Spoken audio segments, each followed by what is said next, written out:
No fin de curso, e hai un pequeno problema, que as míticas excursións que se celebran sempre cos rapaces cando chegan estas datas están en perigo, fundamentalmente porque os profes non queren xa ir cos alumnos. Agora mesmo nos coles galegos aí están a contrarreloxo tratando de evitar unha cascada de cancelacións.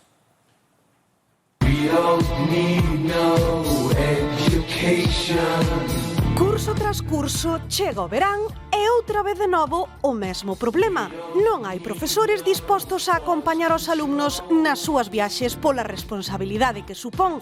Evitar a cancelación das excursións convértese nunha verdadeira misión imposible para moitos centros.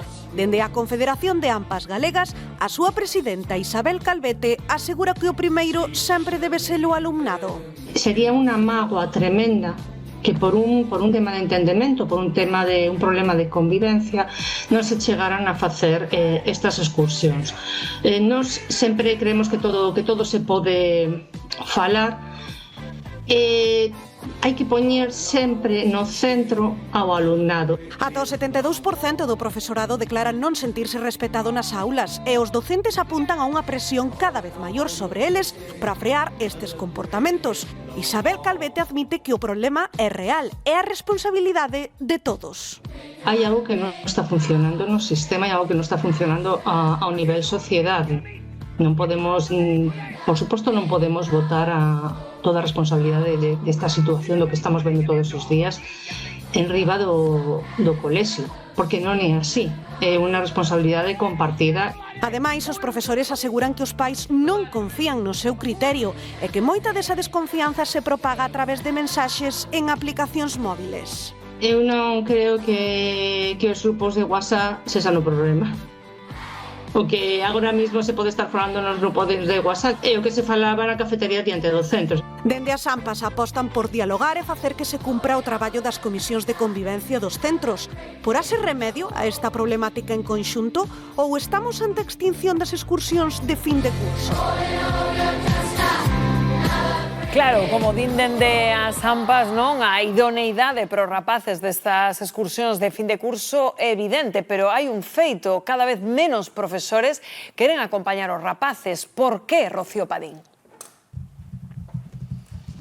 Pois os docentes están a perder a ilusión por acompañar os seus alumnos nas viaxes de fin de curso por esas faltas de respeto, os conflitos e as tensións que se xeran. Hoxe viñemos ata Lugo, ao Instituto da Nosa Señora dos Ollos Grandes, onde Javier, moi bo día. Hola, bo día. Profesor deste instituto, como mudou o panorama? Porque nos dis que organizar viaxes de fin de curso a día de hoxe é misión imposible. Mira, levo casi 20 anos facendo excursións e non teñen absolutamente nada que ver as que facíamos nos 2000 que as que facemos agora. O respeto vai ser perdendo pouco a pouco. Falábamos, ademais, de que sentides presión constante por parte das familias. Como se vive dende dentro? As familias teñen aos seus fillos nunha especie de burbulla. Que, claro, eso non pode ser. E moitas veces nos presionan en grupos de WhatsApp en distintas formas para conservar esa burbulla. E eso é un gran problema. Es que se perdeu o respeto pola autoridade do profesorado? Pouco a pouco vaise perdendo, notase. Sobre todo nos primeiros cursos, en primeiro e segundo da ESO, non teñen absolutamente nada que ver cos últimos. E se falamos de viaxes, chegaches a vivir anécdotas incribles. Sí, sí. Bueno, aquí había unha excursión que, suspendeuse, tivemos que suspendela porque, levaban alcohol nas maletas dadas polos pais. E cando lles preguntamos, decían, xa que van a beber, que beban ben. Non só eso, é preservativos, porque claro...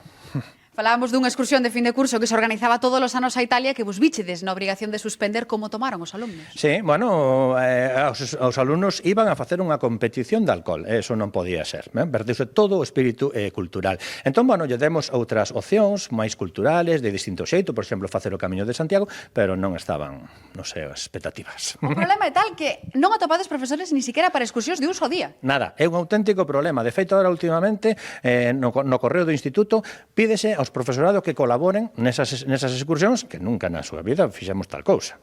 E ti crees, para rematar, que si chegasen a ir os pais acompañando os seus fillos e os profesores nas excursións de fin de curso, podería mudar o panorama? Empeora. Empeora porque, mira, os pais non teñen experiencia, como temos nós, hai que saber facer esas cousas, e os alumnos non lle tenen respeto aos outros pais que non sexan os propios. Non é unha idea. Boa idea. Moitísimas grazas por atendernos. As excursións de fin de curso sempre foron moito máis ca un viaxe, pero agora esa ilusión estás a perder por precisamente as faltas de respeto, os conflitos e as presións constantes, compañeiro.